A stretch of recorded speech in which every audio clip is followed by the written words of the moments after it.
Welcome to the Keyboard Depth Function Room, the place to find a quick guide on how to play keys to popular songs. Today's Soup for One by American soul group Chic from the 1982 soundtrack album entitled Soup for One.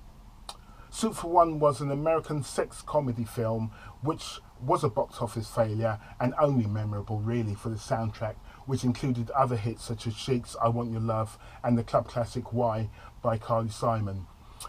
Soup for One, the song, was the title track to the album and was written and produced by Bernard Edwards and Nile Rodgers. The song is classed as soul, R&B, disco or funk, whatever you like. It was sampled by the French house band Mojo for their hit song Lady Hear Me Tonight.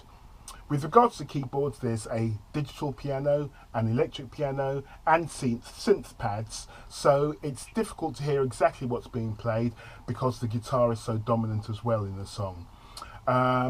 What you need to do is use your ears, find the right sounds, and I suggest you stick to an acoustic piano and embellish the verse pattern as you see fit.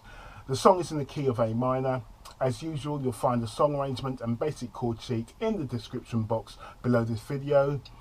If you find these videos helpful, please remember to like, share and subscribe, and remember to hit the notification button for notifications of instant uploads. Okay, so here's an example of how I might play it.